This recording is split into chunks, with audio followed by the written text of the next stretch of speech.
Today, we are talking about one of my most favorite topics, the art of celebration. Welcome to another episode of the Live Your Yes Life podcast. I am one of your co-hosts, Kaela. Here, we share channel thoughts, interviews, and discussions on topics to support you from hoping and wishing to actually living your yes life.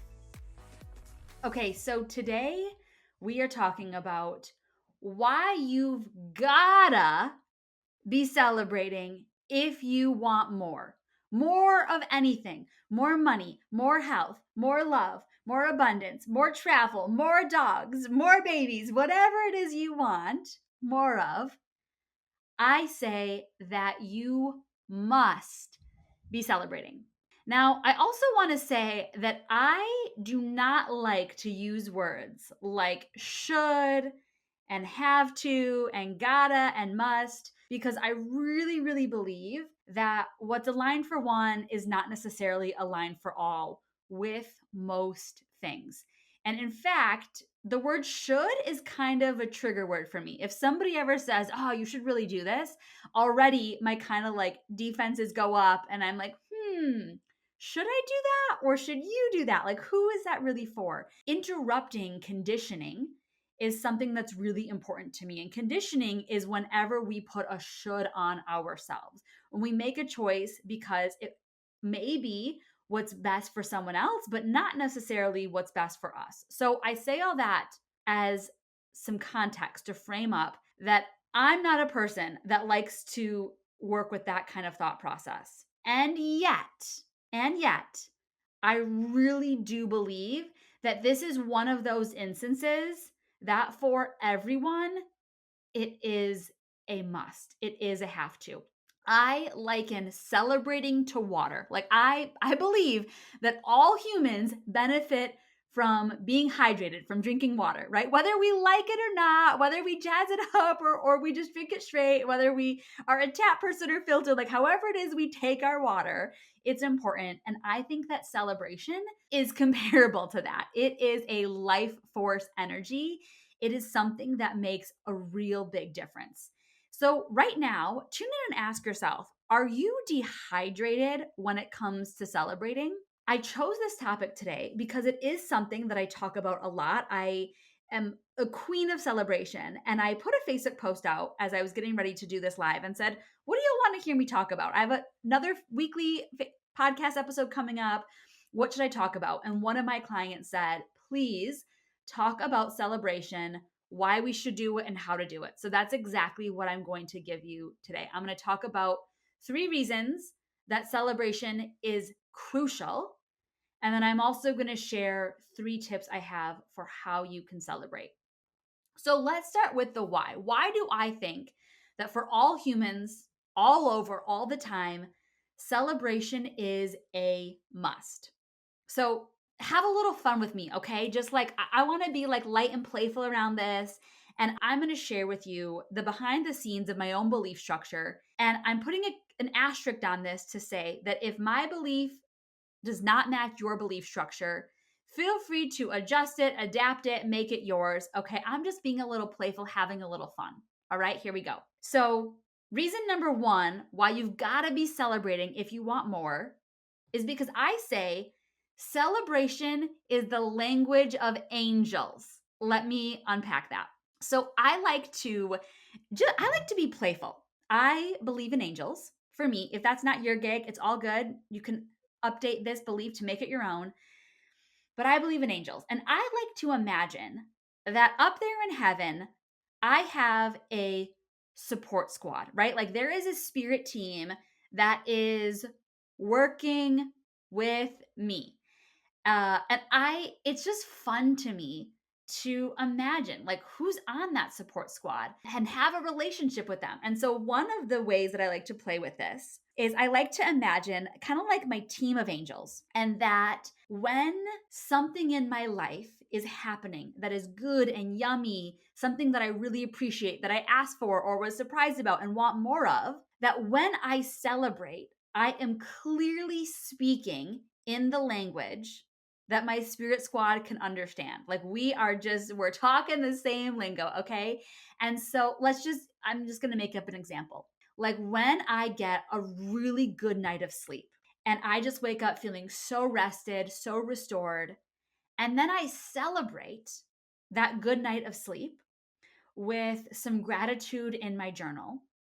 I imagine that it's like I'm clearly communicating to my support squad. And my team of angels up there is like, they're jamming out, they're high-fiving, they're having a party. They're like, woohoo, we did it. Okay, she likes this, more of this. We're going to keep helping to create this for her. And when I don't celebrate, whatever it might be, they're like, huh, we thought she wanted that, but maybe we missed the mark. Maybe she likes getting up in the middle of the night. Maybe she likes when her dog is barking in her face at 3 a.m. Okay, well, let's try that. So I like to pretend that celebration is how I clearly communicate with a higher power to say, yes, please, thank you, more of that. And one of the ways that I can celebrate is with gratitude. And so this is why I'm so intentional that I'm celebrating all of the time, because it's how the higher power, who I am consistently co-creating with, that I this is again my own belief structure. You can update it, you can make it yours. I'm just offering mine as a place to try on, but make this yours, okay? But I believe that I am in constant co-creation with the divine. And so when there's something that is how I intended or better, even beyond my wildest imagination, that me celebrating sends such a clear message that she would like more of this. And I think it's important that I'm clearly communicating that. So that's my reason number one of why I think we have to be celebrating, because it sends that message like straight up the pipe, direct to the source that says, yep, we got it. Like we hit the target, nail in the head. Thank you. I'll have more of that. Reason number two why I believe that we must be celebrating if we want more is because celebration helps us create new patterns. So sometimes, I make a choice that feels a little or a lot risky. Or I do something new, something that my ego mind was like, please no, not today. This takes us out of our comfort zone.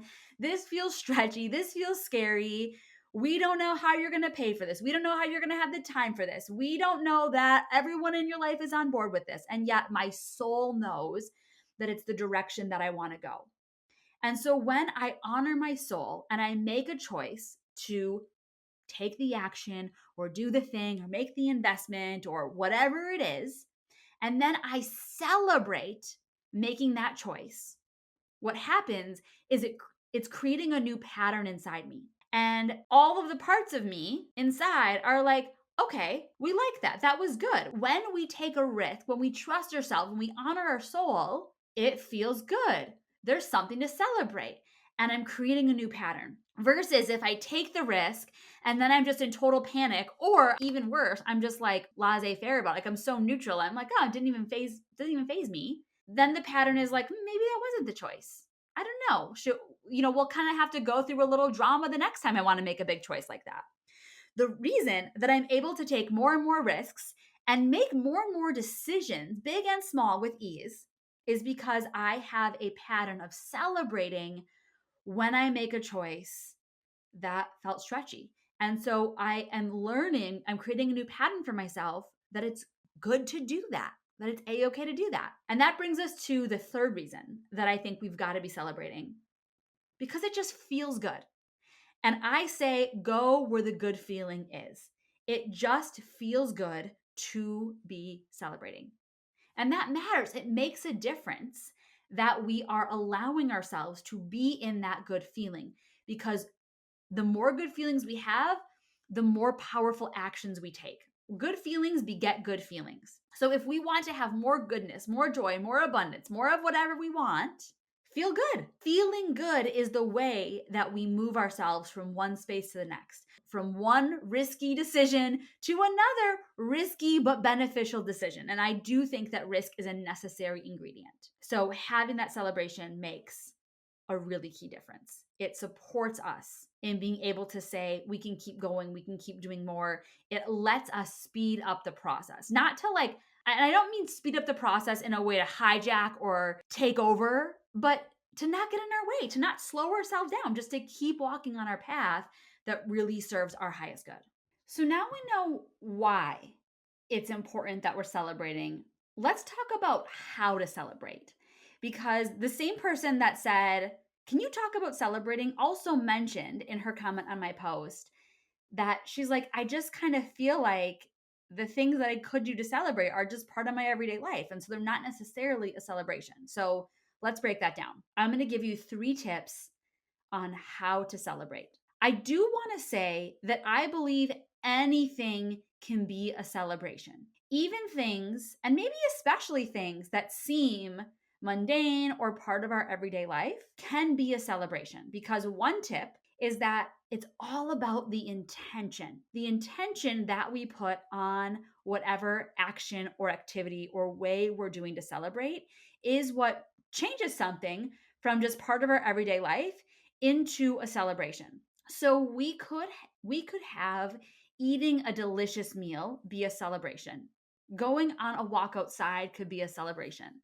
Allowing the sun or the stars or the moon to just kind of like bask, we can bask in its glow, can be a celebration. Watching an hour of Netflix guilt free, like not while we're multitasking, not doing the laundry, not just to pass the time, but just saying, I just get to indulge in this show just for fun, can be a celebration.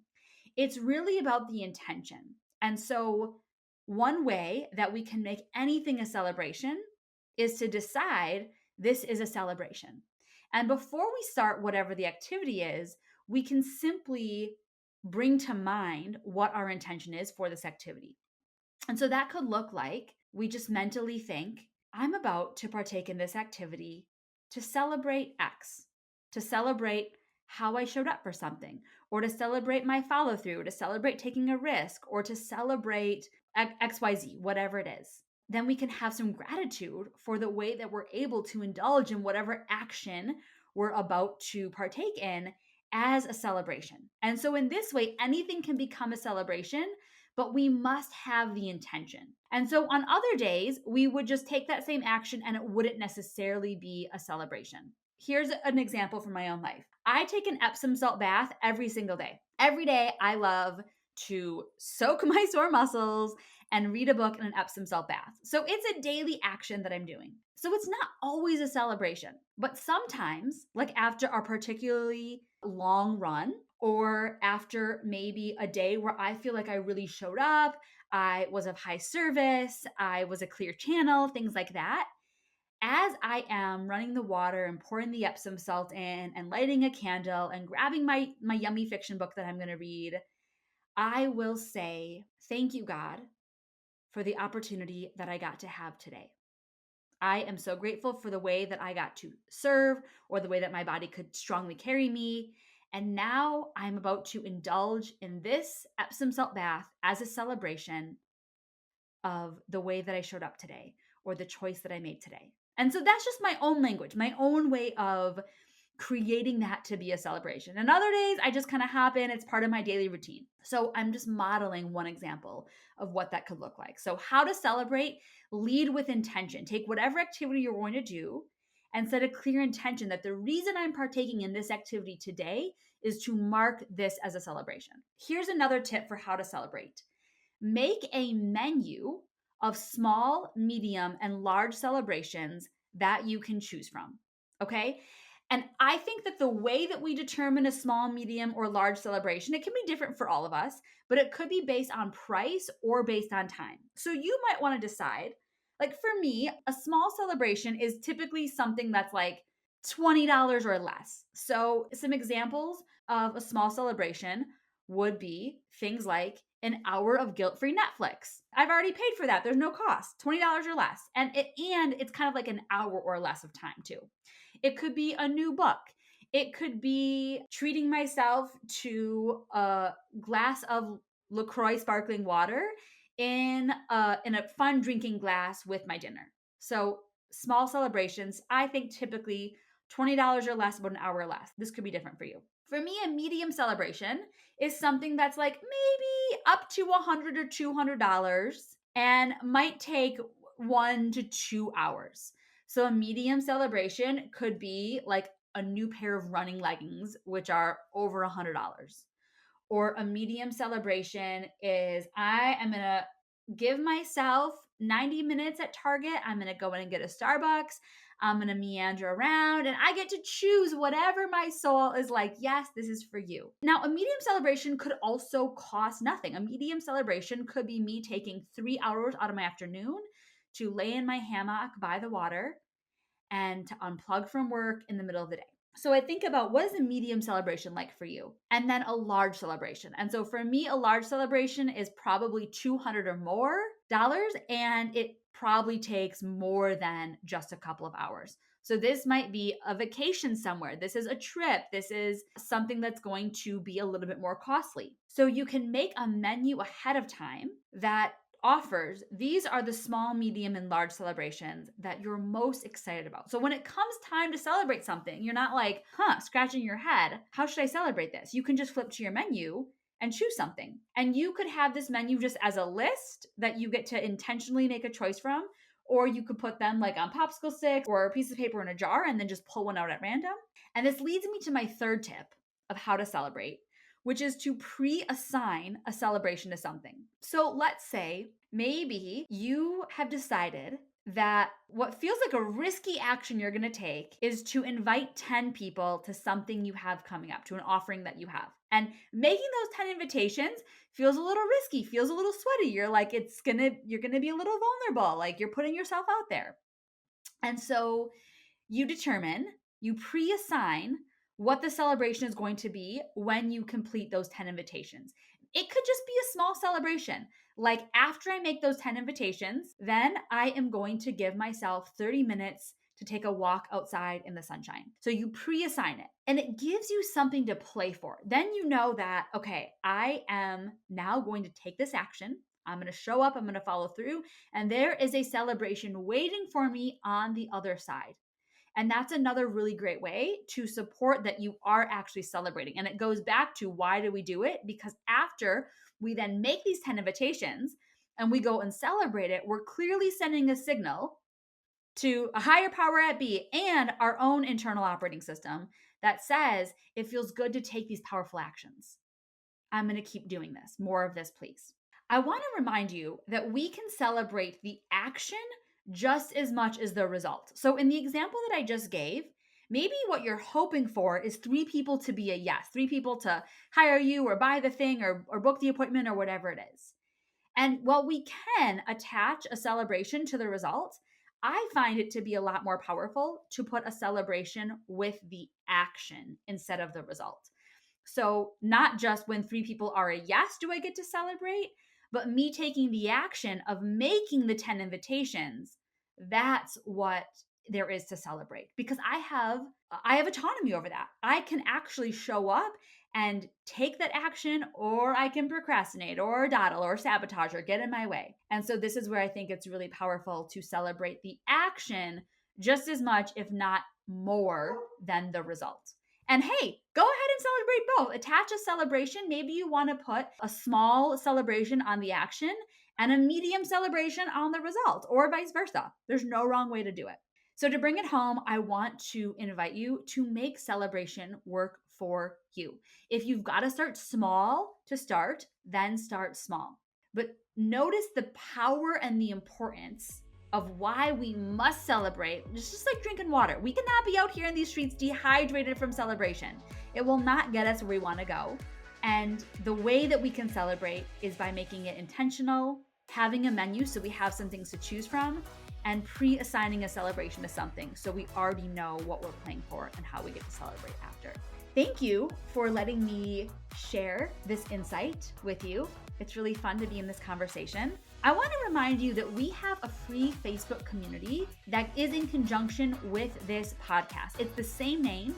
It's called Live Your Yes Life. And that also happens to be the same name of our book, which is available on Amazon. So if you enjoy these podcast episodes, be sure that you head over to Facebook and join the Live Your Yes Life community so you can get more freebies, more wisdom from Lisa and I, and be part of our community. You can share, you can celebrate, you can ask for support, you can get coaching. We are here for you. Thank you for subscribing, for liking, for sharing this episode. I'll see you next time.